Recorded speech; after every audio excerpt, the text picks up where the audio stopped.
even. Johnny Benson tied it up. The Cincinnati Reds win the World Series in 4 straight. It was a sweep. In the dirt, it's a wild pitch. Here comes Foster. The Reds win the pennant. Perkins won the game. That ball is fair. Cincinnati's ahead. 2 games to none. Welcome Joe Randa to Cincinnati. Adam Dunn has done it again. Bensinger backing and calling. And the 1990 World Championship belongs to the Cincinnati Reds. Marty, yes. This is Adam from Milwaukee. Hey, Adam, how you doing? I'm good. How are you? Good. Do you think Scott Hatterbox is a good player? Dunn up there with the bases loaded, the outfield deep and around toward right, and the 1-0 on the way to the plate. Swung on, long drive, right field, and this one belongs to the Reds. And a high drive. Hit back into deep right field. Junior has just knocked the door down to the 500 club. Benson's first home run is a walk-off winner. That ball had a family. And De La Cruz is, oh my goodness, look at this kid run. My, oh my, that is a triple. Matt McClain's first big league bomb. Spencer Steer's first big league hit is a home run to straightaway center field. Joey Votto's done it again. The pitch. Votto swings high in the air. Right field. Yes! He pointed to the dugout to say, I told you. That is Joey Votto's 315th career go-ahead ribby. Only Johnny Bench had more as a Red. And I can't tell you how much it means to play in front of everyone here in Cincinnati as a Red. What a gift. What a tremendous gift. So thank you. Thank you. I think I can speak for all of Reds country. Joey Votto, thank you. High drive. Left center field. Racing back to the wall. Bourgeois. The Reds are National League Central Division champions. In the air, left center field. Did he? Did he? He did. He did. Red win. Win. Line to the right field. Junior, the first Red ever with 4 home runs in a game. Can you believe it?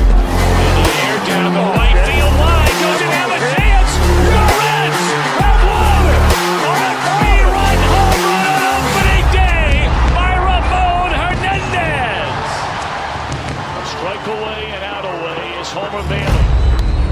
Ground ball to third. Frazier gloves. Throw to first, and Homer Bailey, for the second time in his major league career, has tossed the no-hitter. Oh, gosh. Are you kidding me? Holy Moses, the second player in major league history to hit 7 home runs in the first 10 games. In the air, and the Reds win. What a dream beginning to the career of Jay Bruce.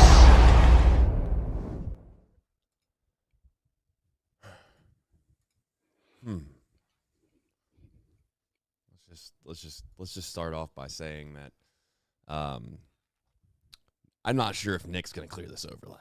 All right, I've been waiting for it to get cleared for the whole entire intro, but I wasn't sure if it was going to get cleared at all.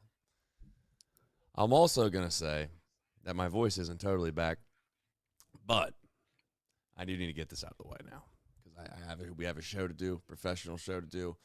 So let's get this out of the way once and for all. I don't want to see any more super chats about it. I don't want to see anyone asking about it. I'm going to give you my wholehearted effort right here. Although, I got to be honest, it's not what I'm looking to do on a Sunday night at 9 o'clock, but it's deserved, okay?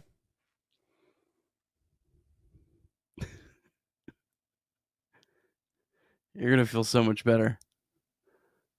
Oh, wow. He might puke.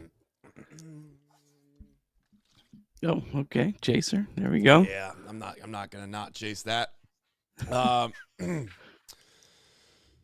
Okay. All right. We got to wait through official Official intro. All right, welcome into Chatterbox Reds Sunday night edition after a clean sweep of those from the land. Not the land down under, but the land of Cleves. Nick, what a wild sequence of events. We sit here and we do say from time to time, when you watch this team on a day-to-day basis, it can become very cumbersome. It can become very toxic. It can become very overwhelming and over joyful at times. And we try to say, well, it's May 18th. Or, I guess what it would have been, it was May 16th. The last time that we were on this show, we were trying to say, hey, listen, at least we didn't get swept by the White Sox. We come back just a couple days later, and here we are, and the season is completely back on. Completely back on. And you know what? I'm going to say one thing, and I'm hoping I'm knocking on wood for everybody. If the Reds can go the rest of the season without getting swept one time, I would argue that they're going to continue to have a chance the remainder of the season. Because I think that we have downplayed that perhaps a little too much on this show. Because if you don't get swept and you accidentally sweep a couple teams, that is a massive advantage for obvious reasons. But I don't know where you want to start off. I mean, I guess I want to get to this before you do, just really quickly. I'm going to speak for both of us. We're going to be bigger people on this show, and we're not going to bring up, we're not going to bring up that Will Benson basically deserved to be on this team since the opening day roster. We're not going to bring up the fact that Will Benson single-handedly has come up from AAA, maybe quadruple A, some would say, and single-handedly put this offense on his back. We're not going to bring up that today, if he wasn't in the lineup, that we'd probably still be playing baseball right now and be 0-0 in the 19th inning, and we'd all be pissed because we left 24 runners in scoring position, like the Cleveland Guardians fans are probably doing right now. We're not going to bring up the fact of the matter is that Will Benson has just as many home runs as basically the entire DH and first base combined for the entirety of the season in what is just a week of baseball. We're not going to bring those things up, right? But if we do, we will continue to say that I don't mean to bring this up, but just know this for your Reds fandom. I'm not one to sit here and want to brag about being right. This isn't about being right. This isn't about being wrong. We've been wrong before. Nick was wrong about Will Myers. I was wrong about Santiago Espinal. We've all been wrong. But I just want to say we're not going to keep bringing up the fact that Will Benson has basically saved the season. I'm not going to do it. Maybe Nick will. But, Nick, welcome into a Sunday night edition of Chatterbox Reds. I talk long enough, and that's all I got. Hopefully you can carry the rest of the show. Well, if it wasn't for Will Benson right now, we'd probably be on a show. Reds lost 2 of 3, maybe got swept by the Guardians. We'd be talking about how abysmal this offense is, and that would be the end of it. I mean, Benson's home runs were responsible for 7 of the 12 runs in the series. So not too hard to kind of look at those games individually and go, you know what? Was it for Will Benson? Probably an entirely different series. Let's also not forget 3 of the 7 runs he produced against the Chicago White Sox in the lone win as well. So again, it was just not to bring it up, but yeah. It's just the fact that Will Benson gave you the chance of this happening. We didn't predict that Will Benson would hit home runs in 4 straight games, hit 5 home runs in 4 games, nothing like that. But he gave you a chance where there was other guys on this roster that gave you absolutely no chance of this happening. And Will Benson's going to struggle, but my God, I'm just so happy that he's at least earned the right to struggle and not get jerked right back down to AAA. Damn right. That's my favorite part about this. And I will tell you right now, you want to talk about rioting the ballpark? I will break into Great American Ballpark if somehow Will Benson doesn't continue to get opportunities for the next month. Yeah, you heard me. A month. 30 straight days. 30 straight days. I don't give a damn if the dude strikes out for a week straight. I am so sick and tired of trying to defend this narrative that we've continued to push on this show about how we just need to find some guys that can run into a baseball from time to time and hit it over the fence, because we aren't good enough to do this small ball, pass the baton down the lineup, and find a way to produce runs. And I know that they're going to say, well, you can play small ball, Trace. You can. Not this lineup, folks. Not what I've seen so far. We don't have 7, 8 guys in this lineup that are going to be above average hitters in this league. Or even average. We'll say average hitters in this league. That's not going to happen. So we need a couple guys that are going to accidentally run into some fastballs and some hanging breaking balls, and we might score 4 runs in the game. But you know what? Our pitching is good enough to win those games. So we have so much ground to cover in a show like this that I don't really want to sit here and keep harping on the things that we have obviously stressed. I am the thing that I hate the most in life mostly is like when there's people that brag about takes that they have that they've been wrong before about other things. I'm not here to try to say, like, brag about it. I'm more or less just pointing out this is the recipe. This is the recipe, folks. This is how the Reds can go on and play meaningful baseball late into the season. They have to find more hitters that have power that can hit the ball over the fence on when I say consistent basis, I mean we just know for a fact that we're going to get at least some extra base hits. And I made a little small joke at you, Nick. I don't know if you took it as a joke or not, but I would just say Rece Hinds deserves to at least be he needs to be a part of this conversation too, because he very much can do the same thing that Will Benson has done. The truth is that Will Benson's been fortunate that TJ Friedl got hurt. He got an opportunity, right? And Terry keeps saying that. Like Tito keeps saying, he got an opportunity, Rambo. Like, well, I mean, I'm at a kid show. There's a lot of guys on this team that haven't earned opportunities the way that we talk about some other guys. I'm just thankful that he got an opportunity. And like you said, Nick, you can't take this away from him now. You can't do it. He has proven that he's valuable enough to keep around for at minimum a month. And I am very hopeful that Rece Hinds can figure out a way to play first base.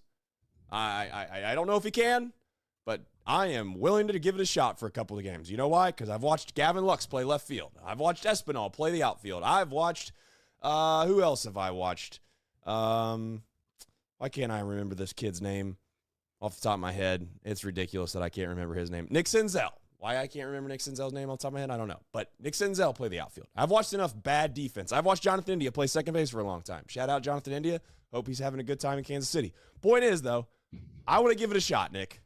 I'd like to see it. Connor Joe, he is what he is. No disrespect to Connor Joe either.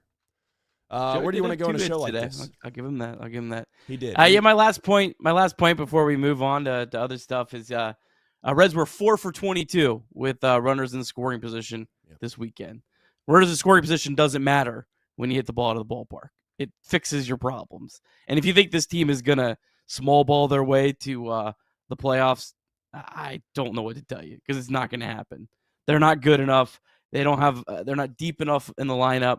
It's not going to work. Yeah, there might be some opportunities where it's warranted. Santiago Espinal's Butcher Boy was a beautiful play on Saturday night. I absolutely loved it. But you know what I loved more? The 5 home runs that Will Benson hit the last 4 days. I love that a hell of a lot more than the Butcher Boy. Yeah, you know what I hell of a lot more than the Butcher Boy and also the home runs is the idea that we're going to get fired up that a guy accidentally rolls a ball over to second base. And listen, I'm happy. I'm thankful that he got the guy over to third base. But good God. I mean, we're going to make a big deal about a guy like getting jammed on a fastball and he hits a slow roller to second base and he gets the runner over to third.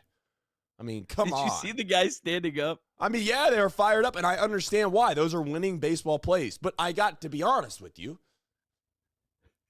If we did that regularly, I would be excited, Nick. But I'm not going to get excited when Johnny throws up a hook shot from half court and it goes in, and I'm like, there it is. That's how we're going to win. No.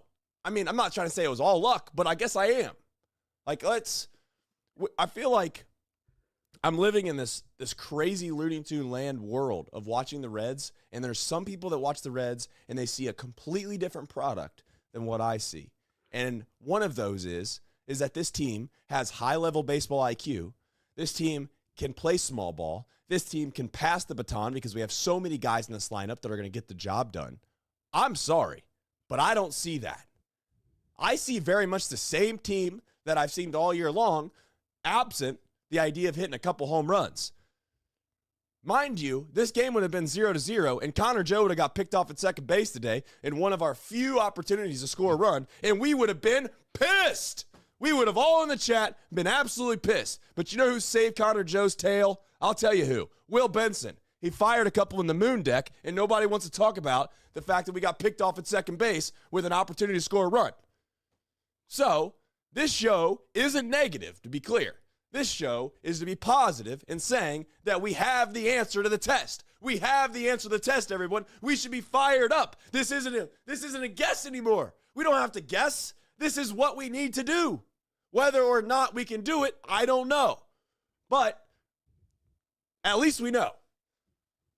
We need to get more guys. Are you ready for this one? Like Adam Dunn, okay? Give me some Adam Dunns in the outfield, and let's hit the damn ball over the ballpark, and let's figure out a way to win 4-1, 3-2, whatever it is.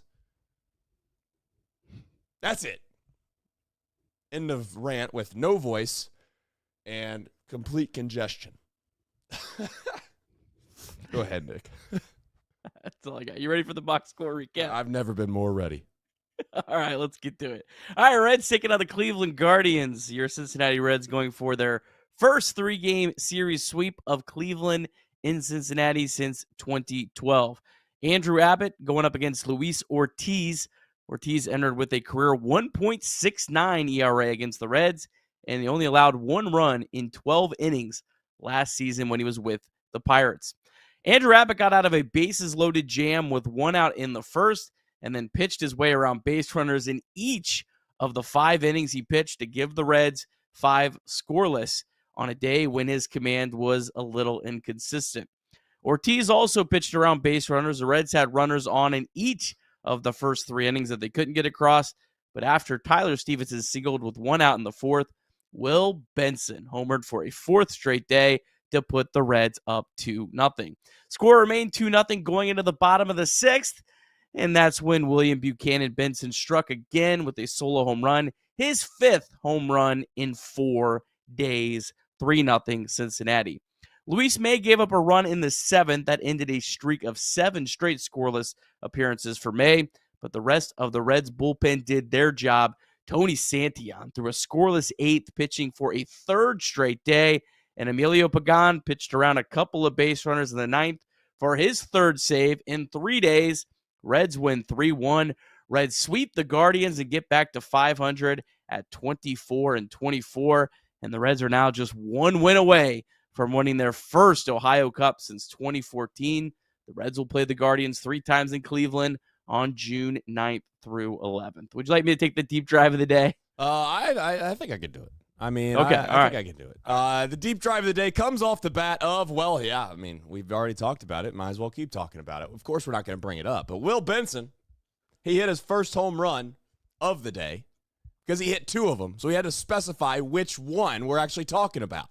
Can you believe that? On a deep drive of the day, we got to actually specify on which home run he actually hit. That's his first one. It was a 2-run homer. It was 106.6 off the bat, 399 feet. The win probability for the Reds would jump 21%, giving them a 2-0 lead. And as we all know, the win probability would ultimately be 100% as the Reds would go on to sweep the Cleveland Guardians. DSC is a leader in renewable commodities for biofuel production, specializing in used cooking oil collection, aggregation, and sales. Visit www.deepsouthcommodities.com for more information. All right, let's talk about the game.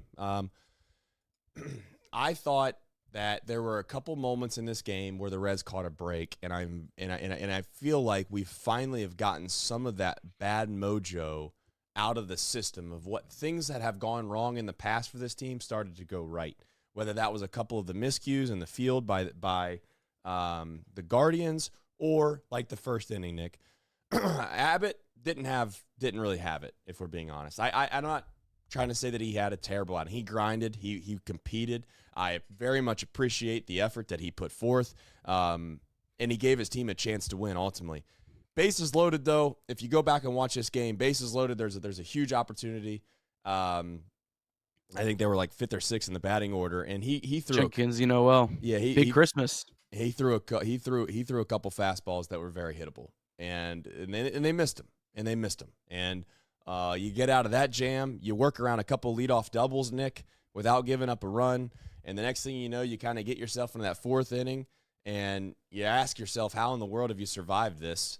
And that's kind of what the Reds did all day long. I don't have it off the top of my head. I'm sure I can get it here in just a minute if you don't have it. But Guardians had to be like 1 for 20-something with runners in scoring position. I mean, they had opportunities what seemed like all game long, and they just weren't capable of doing it. So I'm sure as you're pulling that up, we'll know in just a minute. 2 for 16. Yeah, 2 for 16. I mean, there you go. So both teams can't find a way to get guys in with runners in scoring Reds position. only had 4 runners in scoring position the whole game. Yeah. Yeah. And I guess, give Andrew Abbott credit, I guess is what I'm saying, is that if you're capable of going out there without your best stuff, not great command, and still getting out of jams, that's probably what separates yourself from being an average to a good pitcher. And then obviously good to great is probably a little bit of a different qualifier. But what more is there to say about Andrew Abbott? We were praising the fact that he didn't walk anybody the last couple outings. Today, a little different. It's been a strange season so far for him. So, the 25th, this is when this starts, April 25th. He walks 5 batters. Next start, he walks 4. Then it's 0, 0, and then 3 today. It's like his command's just been very erratic. But this is 4 straight starts that he has not allowed a home run. So that's the important part of this. And you were mentioning that John Kinsey Noel at bat when he did leave a few pitches. It's funny when you're on the other side. I follow a lot of Guardians fans just that I've come across with. Of course. And I saw multiple. Got to send him down right after that. It's just like, wow, it's fun to be on the opposite side of this. So, yeah, I mean, he certainly was fortunate. I mean, that guy has all the power in the world. If you watch the playoffs last year, he had one of the biggest home runs I think I've probably you've ever seen in the playoffs against our old friend Luke Weaver in the ALCS. But other than that, I mean, look, he competed, it kind of is almost like reminded me a little bit, much different result because he didn't actually give up any runs, but it reminded me a lot of, honestly, what Tanner Bibee did for them on Friday night, where he gave a bunch of runs, but then he just kept competing. He gave that team a chance to win, and they weren't able to come back. But yeah, it was just that type of performance. And overall, though, Andrew Abbott's season has been nothing but a smashing success. You want an interesting thought process here. Players that from spring training to now that I've changed my opinion on, Andrew Abbott's about as high up on that list for me, just because he's missing a lot more bats and the command's been erratic. But I'm not worried. I'm not very concerned that that's not going to get ironed out. Andrew Abbott, I'm trying to think. I don't know if there's a single player on this entire Cincinnati Reds roster that I have gotten more faith in now than I did versus spring training. I was the other thought I had today was when I was watching Andrew Abbott is the stark difference in physique between him and Hunter Green. I mean, what a wild position that must be. Where you can watch the every position that you can think of in sports where typically you match one guy up to the next, and they're very much similar in nature. You go to wide receivers in the NFL, or perhaps you go to linemen.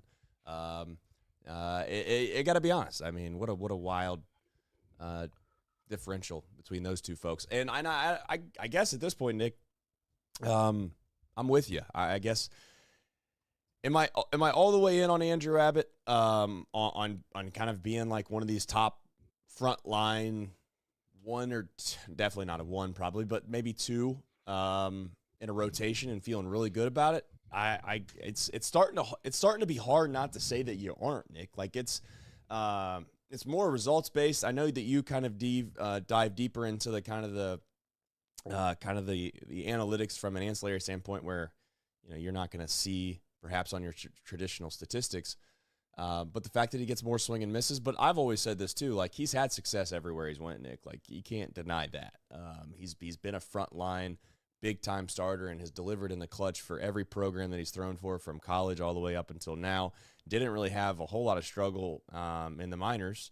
Came up here relatively quick, and since he hit the ground, he's been running mostly until he runs into this fatigue thing. I guess that's probably the next box to check off. If you're Andrew Abbott, are you capable of doing this throughout kind of not the entire season, because obviously you're not going to be unbelievably good the entirety of the season, but can you be this kind of consistent when the games matter the most? Which we've not. I mean, that's the other thing that sucks is we've not got a chance to see these guys play when the games matter the most.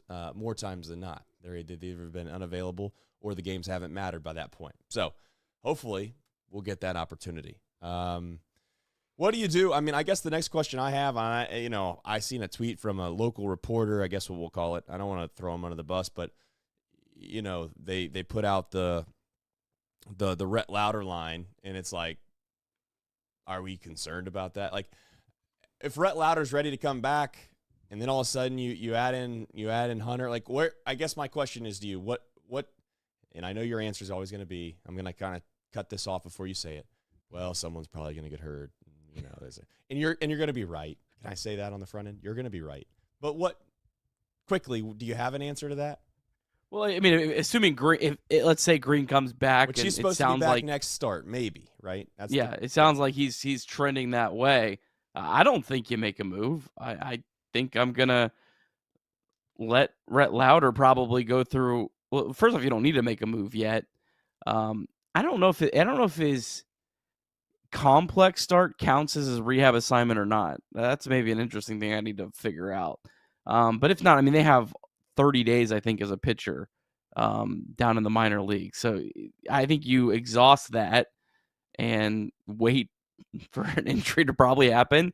And then if I don't see him dominate, he's got to pitch very well in AAA for me to make a move. Nick Martinez is pitching very well right now. Brady Singer is probably the weakest link right now, but you're not pulling him from the rotation, and there's not a team in baseball that would. Like, he's the most proven guy really as a starting pitcher on this entire staff. So yeah, I'm fine if he has to get option to AAA. Good, great, fantastic.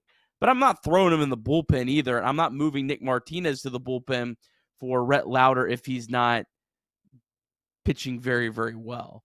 Lauder was really, really good, but it was a small sample last year, and there were some underlying metrics that said that maybe he wasn't as dominant as the numbers said last year. So I'm not saying lose faith in Rhett Lauder, but I'm saying right now at 23 years old, he may not be a great starting pitcher.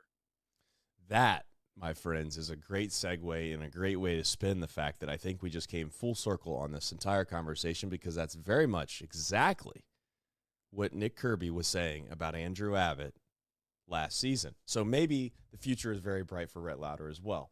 I'm kidding. Well, Andrew Abbott's numbers look completely different. I know they this do. season. I'm just saying. I mean, that's what you said about Rhett Lauder. That's what you said about him last year. That's all. I'm saying. I would be curious to know on Andrew Abbott. It feels like there has been a conscious change to try to miss more bats. I think Chris Valleca has been working with him. Yeah, I mean, clearly he knows how to have guys miss bats, right? Exactly. Go straight to the source. I think it's all Valleca. Yeah. But no, I mean, Abbott's completely changed, because Abbott's gone from striking out 7 batters per 9 to 11. I mean, that's a completely different pitcher, and he's not allowing any home runs. Now, I'm pumping the brakes on that because he hasn't gotten to the summer in Great American Ballpark, and those numbers might go up quite a bit. But he has a completely different set of peripheral numbers than he had last year. It's not even close. All right, let's move through the show here. I feel like we spent a good portion of this show at the beginning, obviously, with me making a little bit of fun on the fact that Will Benson has clearly been unbelievable since he's come up here. I don't know what you can make of it more than what I said at the beginning of this show. But Nick, I feel like there are times where you need to get picked up in certain spots when everyone else is struggling. Right now, at the beginning of this season, the catcher position very much carried the load of providing some production that we never expected in a million years between Wins and Trevino.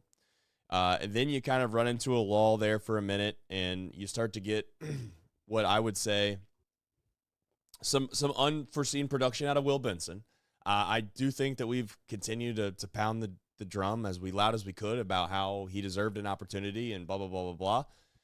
And he's got it and run with it. My hope is that when he cools off, which he inevitably will, that it's going to be Ellie's turn. Because at some point, Ellie's going to do this. And I don't know when, and I must tell you that clearly there's a reason as to why baseball's hard, and for some reason, you can go through long, kind of what I would call it, not slumps, because I don't think Ellie's slumping.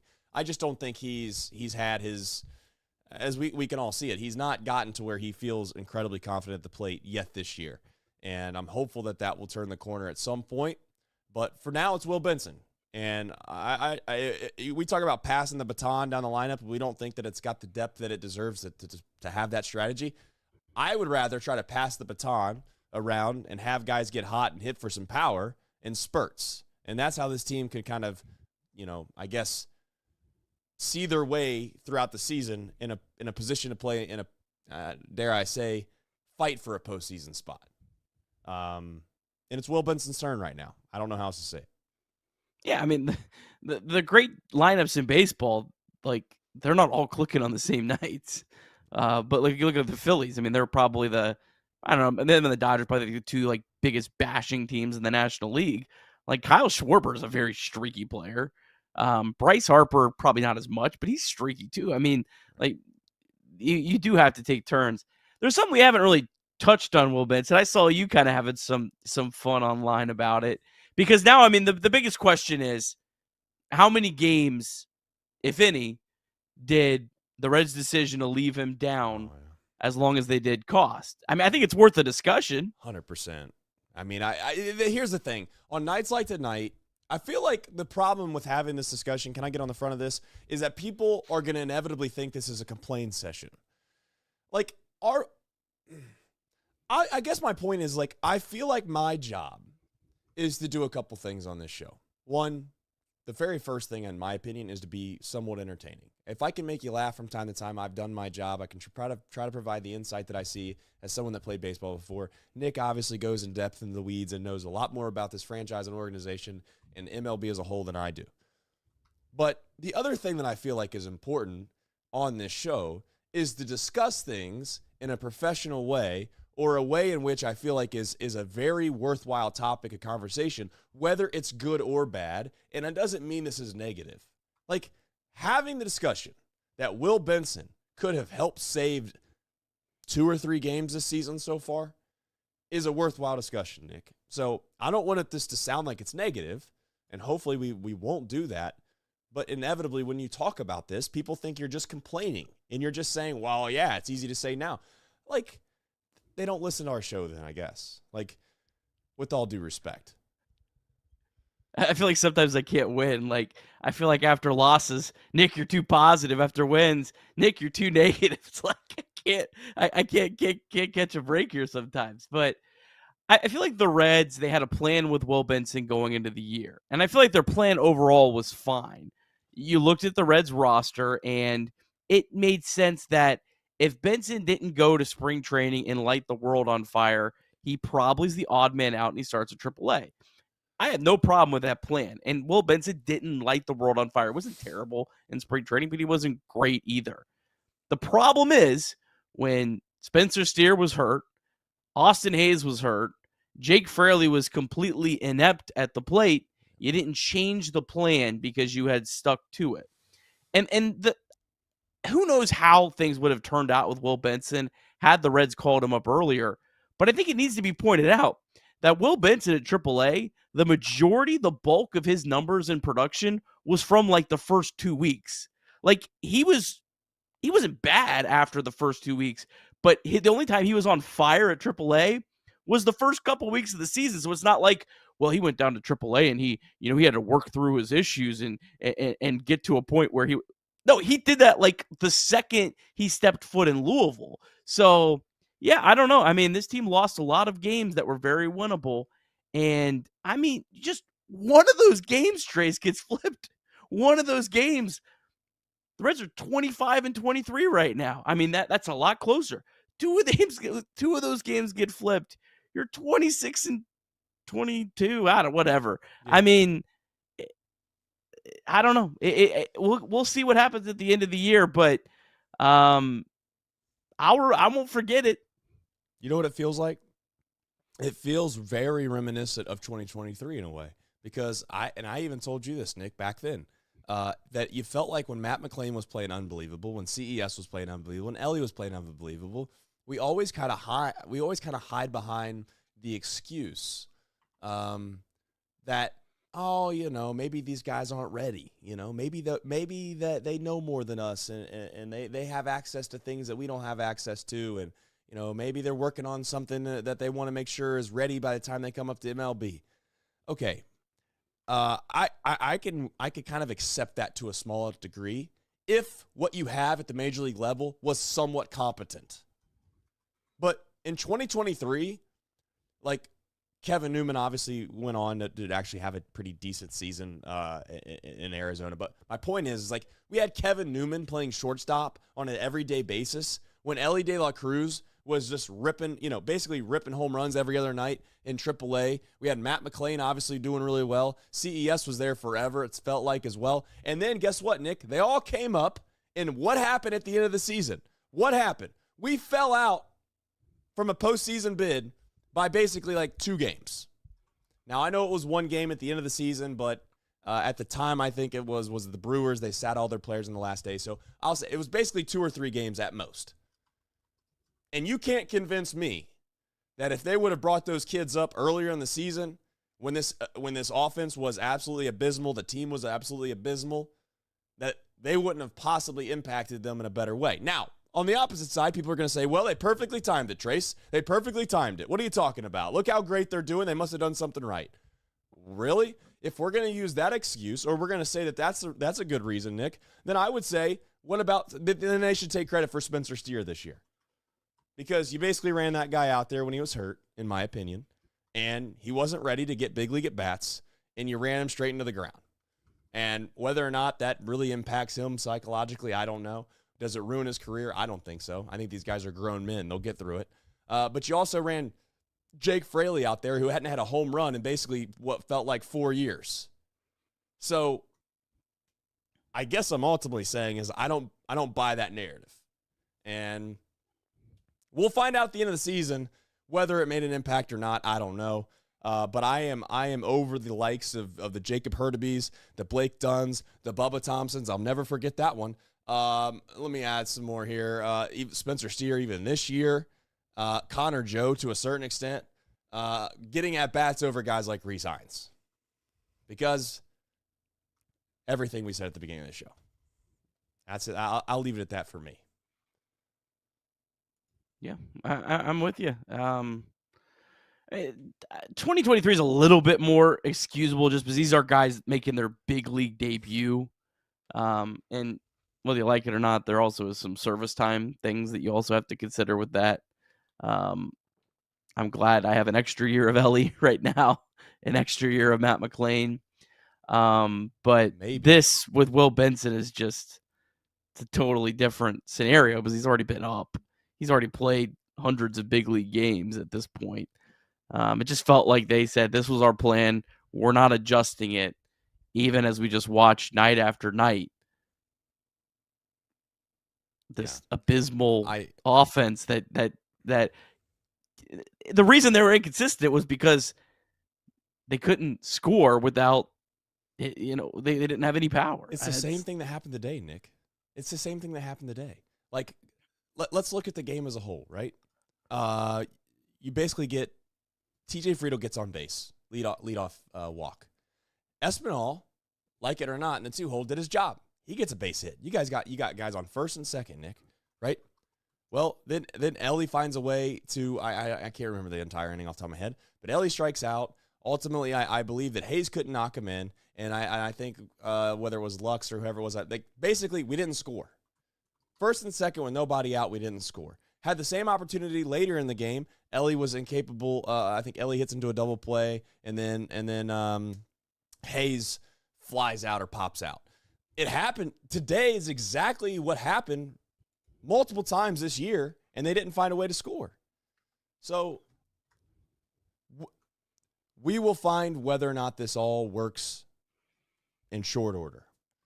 As long as we continue to give guys that can actually hit the ball over the fence opportunities, I'd like to see how that plays out.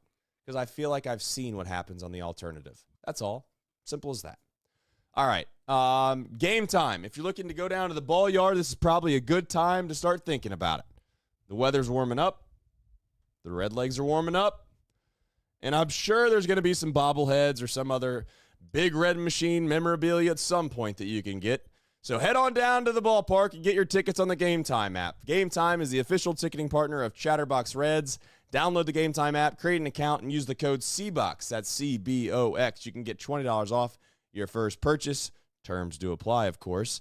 I very much like the app because it's very, very user-friendly. You get on there, click all-in pricing. No surprises at the checkout counter.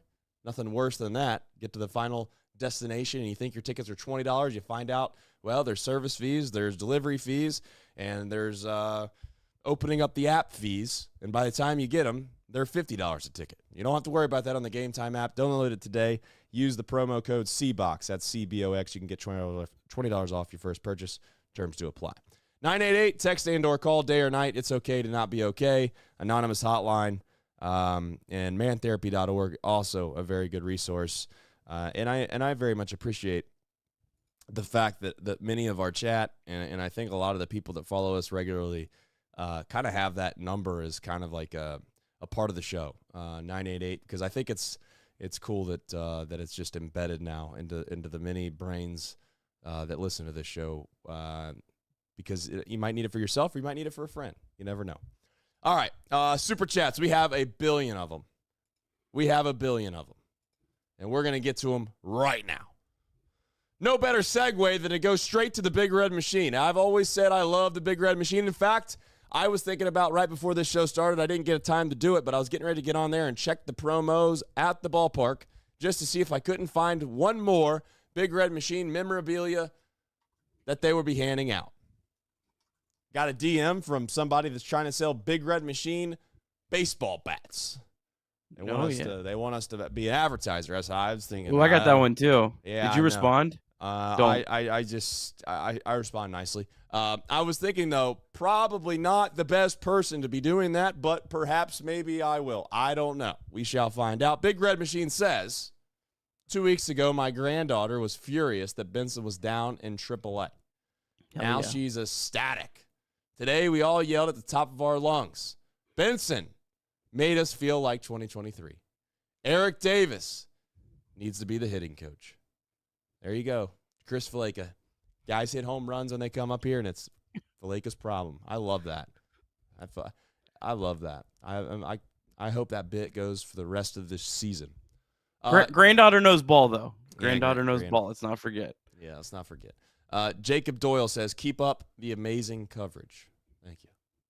Mr. Juan then chimes in and says, Will Benson will never struggle again. Oh, no. Well, that's not good. We're not going to do that. Daniel Myers says fireball. That happened already. Chris Ackerman chimes in and says, here for the Kirby victory lap. He and Willie Beeman deserve it. And shout out to Big Balls Pagán.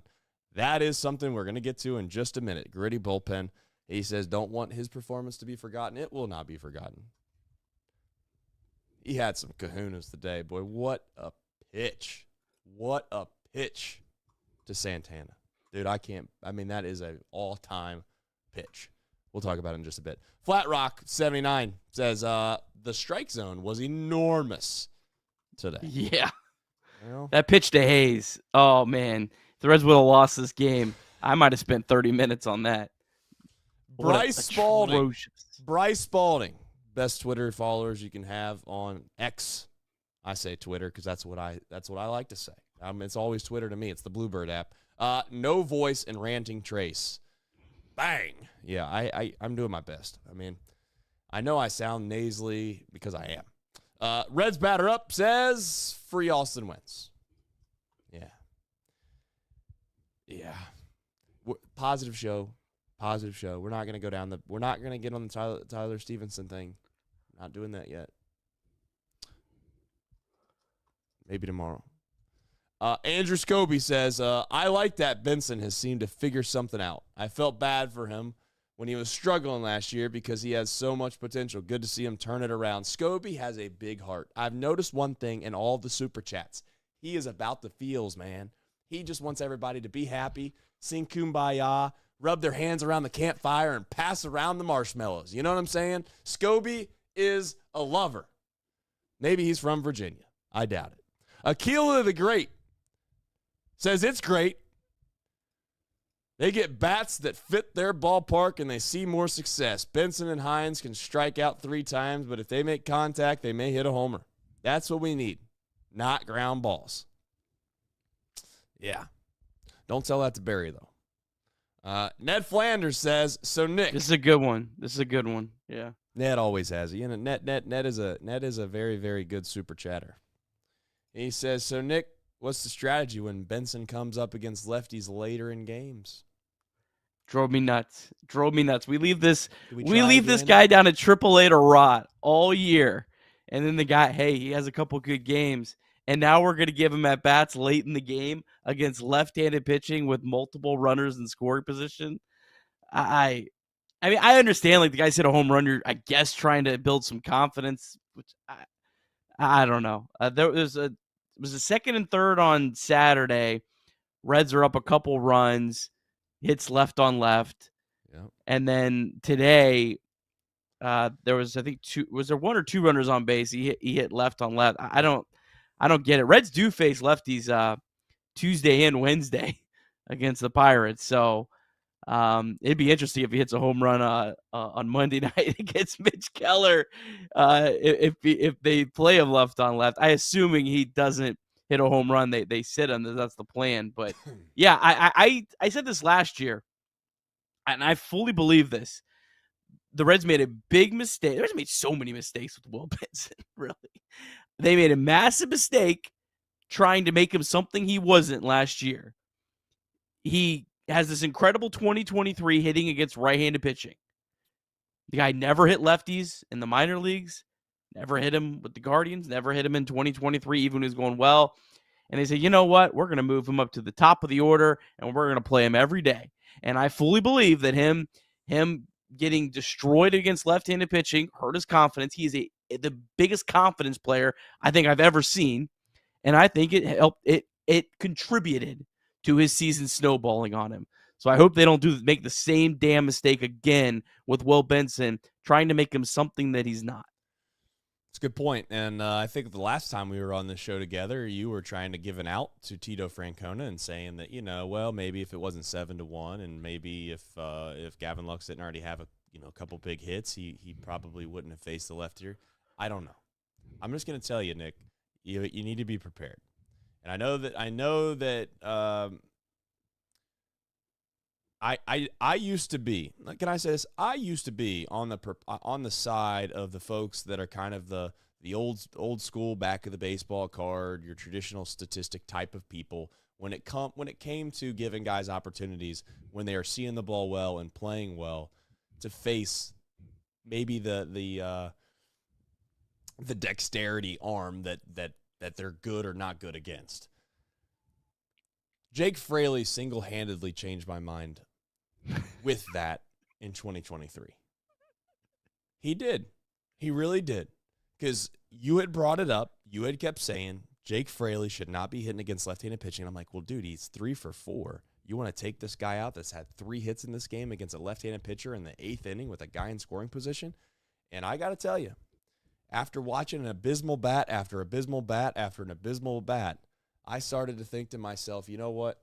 I'm going to go to the dark side. I am going to join hands with Nick Kirby and thinking that these things are true. And I'm with you. Yeah, I'm going to fight the fight with you. I as much as I fought for Will Benson, as much as I fought for Rece Hinds in certain spots, I don't think it's obviously intelligent to shove that narrative and push them out there on a daily basis. And I also think that should be very much the same, to be clear, with Gavin Lux. So it's not just these young guys. It's everybody. Santiago Espinal somehow, to be honest, does find a way, if we can be fair, to get big moment hits against right-handed pitching, so it kind of feels like, wow, this has all been justified. But that seems to be a ticking time bomb, if we're being honest. That seems to be a ticking time bomb. There can only be so many more times that Santiago Espinal comes up with guys on second and third and a right-handed pitcher late in the game, and you just let it be. Because at some point we're going to be like, why in the hell can't he get these guys in? Well, pretty obvious why. Because his career statistics says he can't. You know who Will Benson is, like many other platoon players in his mold? To my Severance fans out there, Will Benson is Helly R against right-handed pitching, but he is Helena Egan against left-handed pitching. They are different people. They're not the same people. You have to get that out of the mind. They look the same, but it's a different person.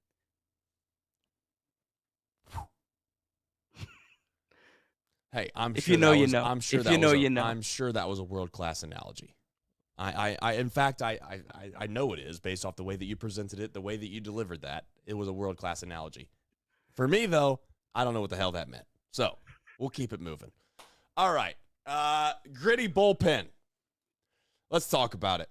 I'll tell you who deserves credit. I'm gonna keep on doing it because you know what? I said I was wrong about Santiago Espinal, and Nick was wrong about Will Myers. I'm gonna tell you, I was wrong about Brent Suter. I was wrong as wrong can be. I was so wrong.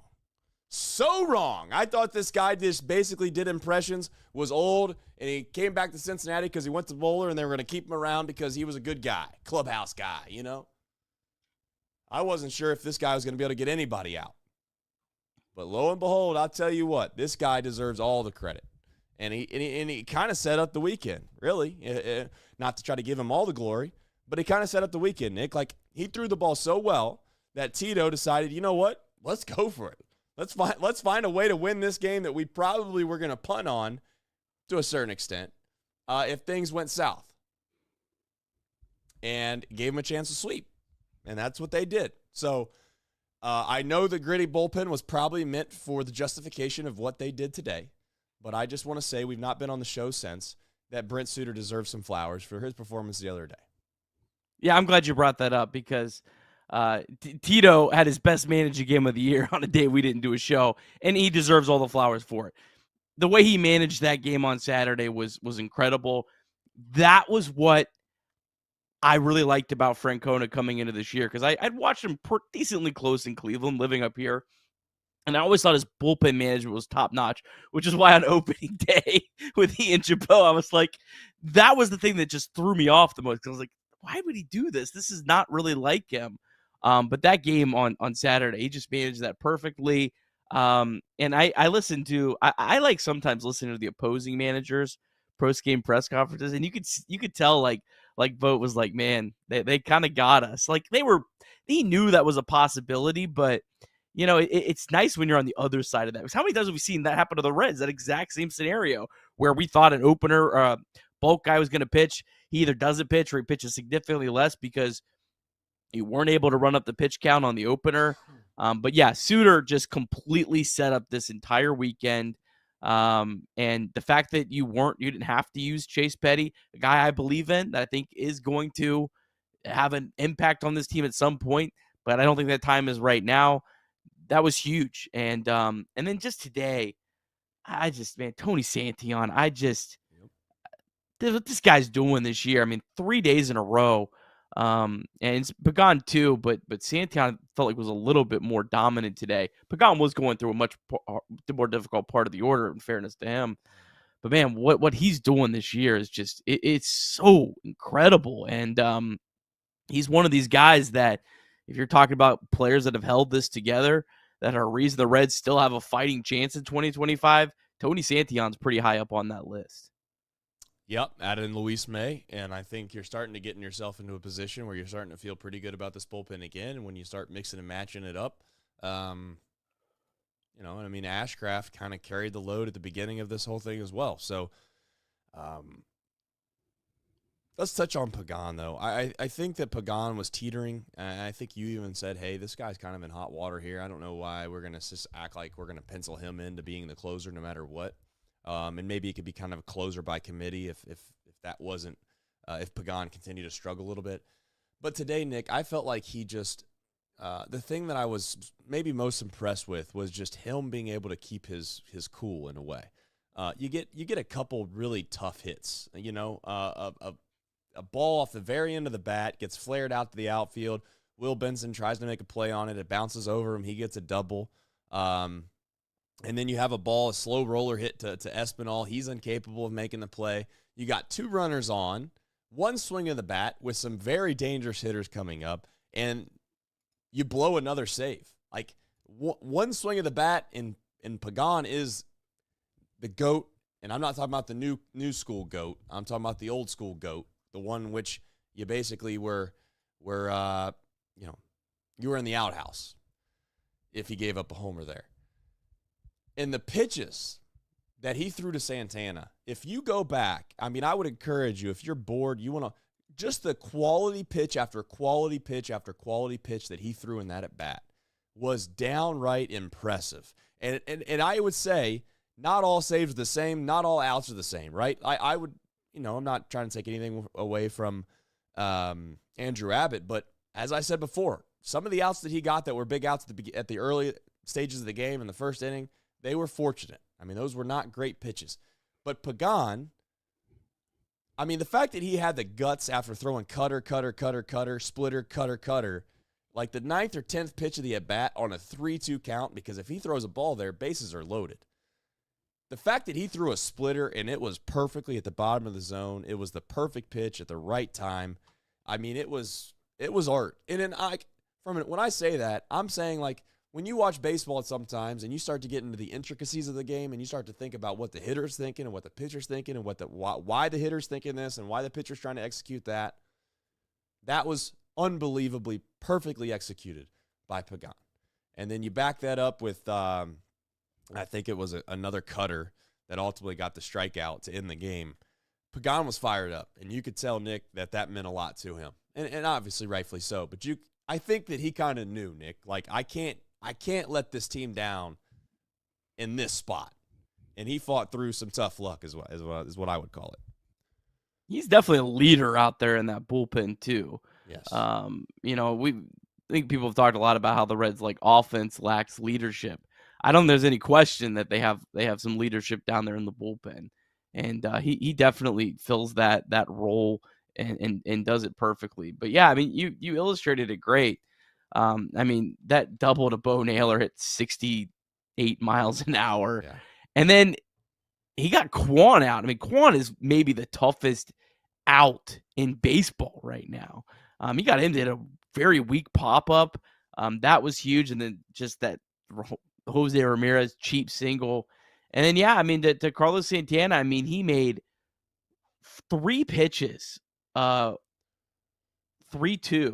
that were all right on the black. And Santana's one of the best eyes in baseball. He's not going to chase very often out of the strike zone. So you can't waste pitches with him and get him to chase. So that was incredible. And then he mowed down Will Brennan, the guy the Guardians chose to keep over Will Benson. And it's not working out too well for them. No. You had that into the storyline, and it's got to be just absolute,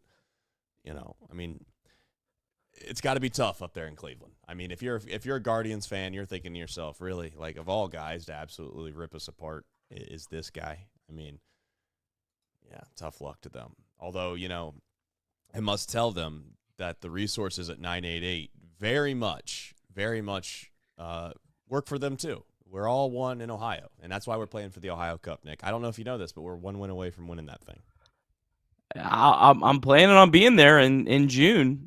So could I actually see a historic Ohio Cup victory in person. I hope the Reds should make the bid out of this. Like if Tito's got some humor, we got some humor in that clubhouse. We need to make a bid out of this. If we win that Ohio Cup, I love it. We should make it. Yes, champagne in their clubhouse. Yes, I think so. I would ask the Guardians, basically their clubhouse staff, if they could put up the whatever the urethane or whatever it is, the plastic. Put the plastic up all over. Get that thing ready in the 9th inning if we got the lead, because we're coming in here and we're popping champagnes. We're gonna get all the ski masks out. We're gonna practice for what it's like when we clinch the postseason. That's what I would be telling my guys, and I just have a ball with it. Hell yeah. Get some shirts that say "Mistake by the Lake." Just do the whole thing. Do the whole thing. Didn't they had what would they put, like Kentucky or something like that? What they had shirts that said something about Kentucky. But the shirts weren't real. Oh, those were fake shirts. Those were fake. Yes, it got you too. Oh, I got me. All right. Well, it got the off the bench guys. They talked for 45 minutes. Damn, who knew? about these the Guardians were smart. Because that's how you know you're getting old, by the way. That's how you know you're getting old. They had just celebrated like a week before, but they used pictures that they hadn't posted anywhere else.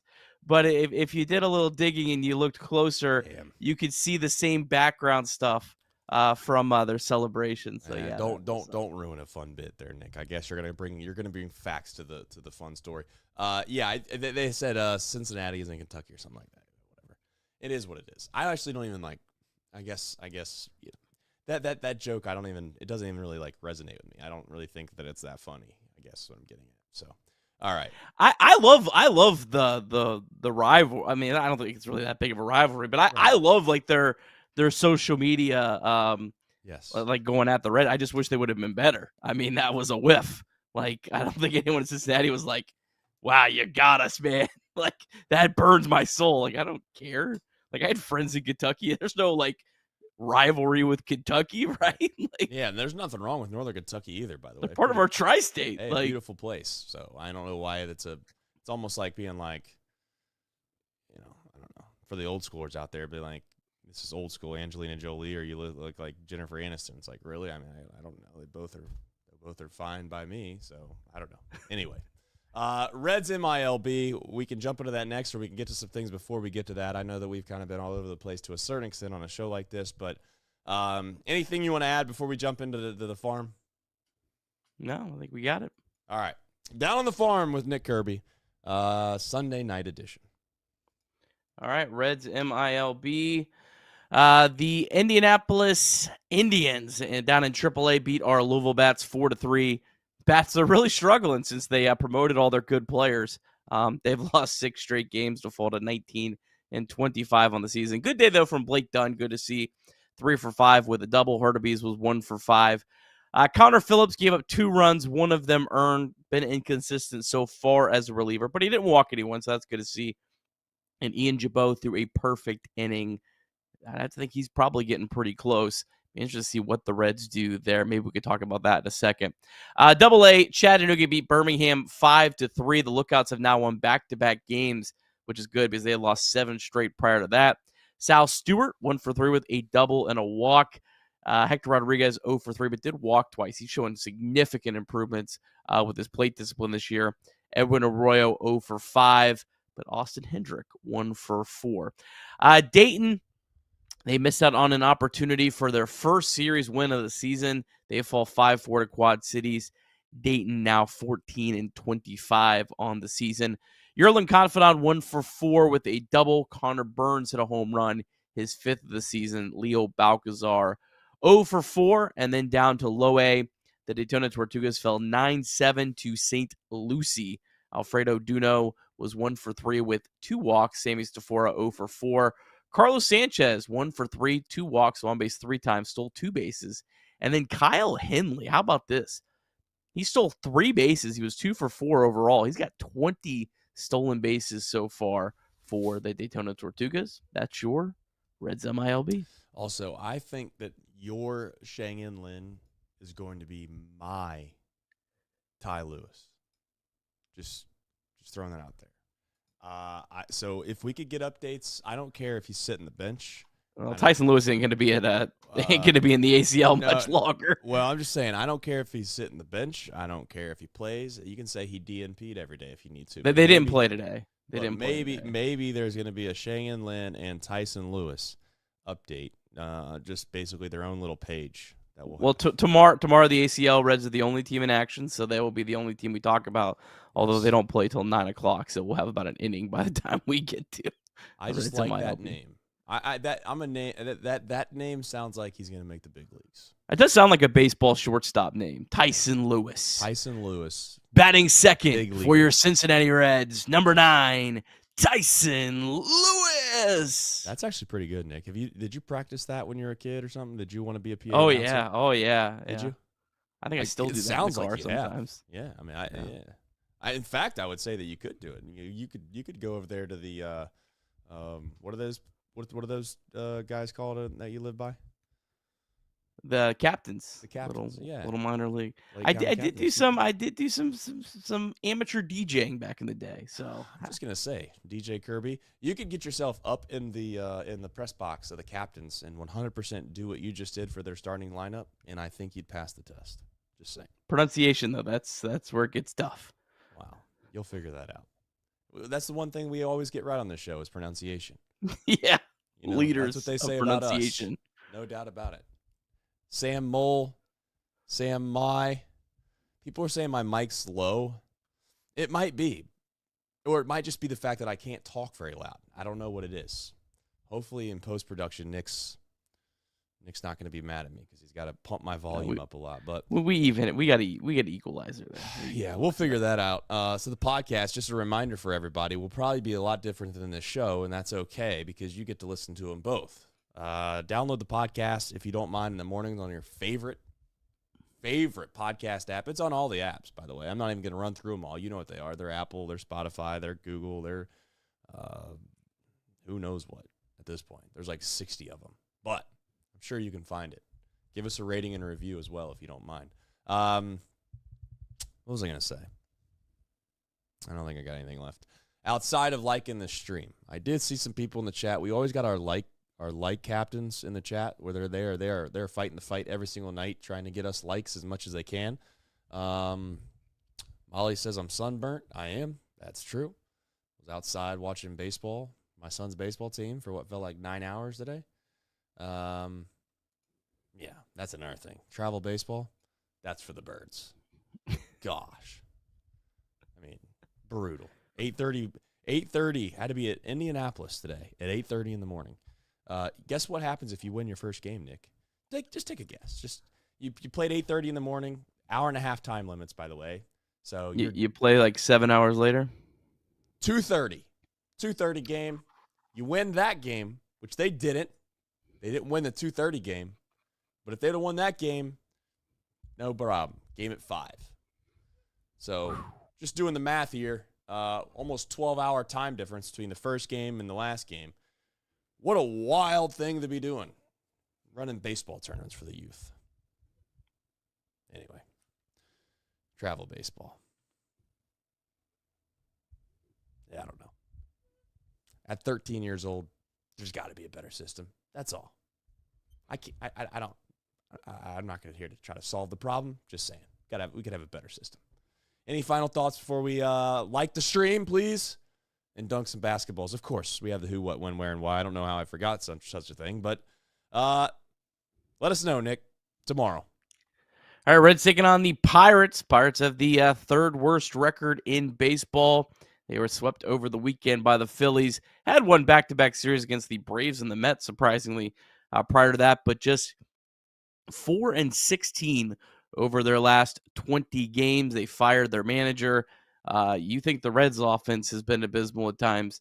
The Pirates offense is next level. They are last in baseball in average and OPS. Monday, 640 Lodolo against Keller. Tuesday, 640 Martinez against lefty Bailey Falter. Wednesday, 12:35 Brady Singer against Andrew Heaney, also a lefty. A little bit more on this pitching matchup on Monday night. Mitch Keller, he's a little better than I think those numbers look like. 1-5, 4.15 ERA. First off, the poor guy's getting 2.4 runs of run support. this season. And he gave up 7 earned runs in start against the Yankees in 3 2/3. You take out that start, I know you can't do it, but if you did, he's got a 3.18 ERA in his other 8 starts. Last start was really good. 7 innings, 2 runs, 1 walk, 8 strikeouts against the New York Mets. Now, the Reds have done pretty well against Keller, 6.06 ERA in 17 starts. Last year it was 6.19. He dominated the Reds in his first start, 7 innings, no runs. Second start was okay. Then the Reds actually beat him around in his final start.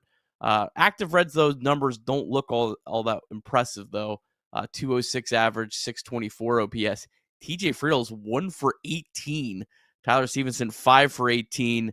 De La Cruz, 2 for 11. And Will Benson is 0 for 10. So let's see if Benson can turn that around. For the Reds, Nick Lodolo coming off start against the White Sox, 5 1/3, 7 hits, 3 runs. He's got a 4.30 ERA in 5 starts against the Pirates. Does have 37 strikeouts and just 5 walks, though. Last year, same story as Keller. He absolutely dominated them in his first start, 7 innings, 1 run, no walks, 8 strikeouts. But second start, he gave up 5 runs in 4 2/3. Active Pirates are 12 for 52 against Lodolo. Reynolds is 5 for 12.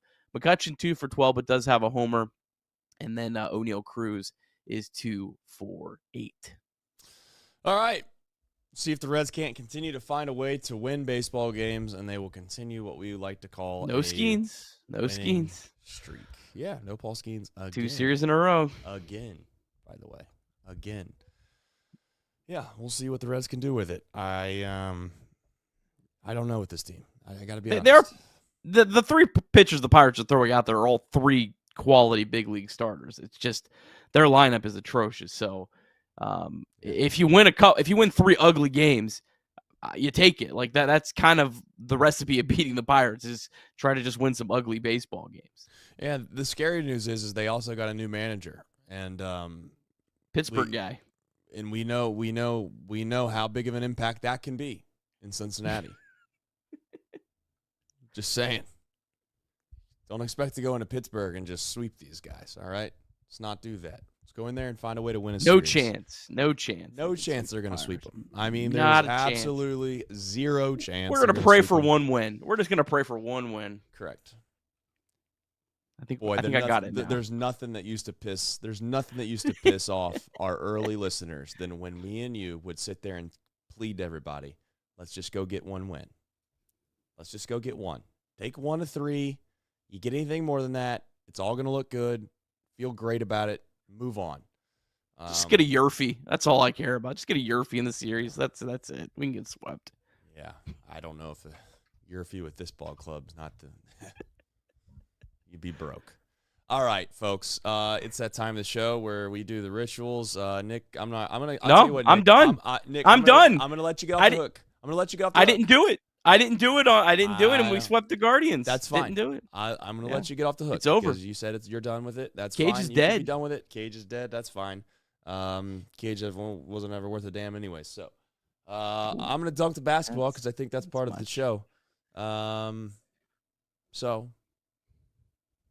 also, really quickly, can we please stop telling me to fix the drywall and clean up my basement? All right. Listen, there's only so many things a guy can do in a day. There's only so many things a guy can do in a day. I don't know a drywall guy, okay? And I'll tell you what, I said this last year, I'll say it again. If the Reds can make the postseason, I'll fix the drywall. Until then, there's going to be a hole there. Until the hole's so bad there's rodents crawling through it and I have to fix it anyways. But until then, you get what you get and you don't pitch a fit. That's what my parents always told me. So here we go. We'll see you tomorrow, everybody.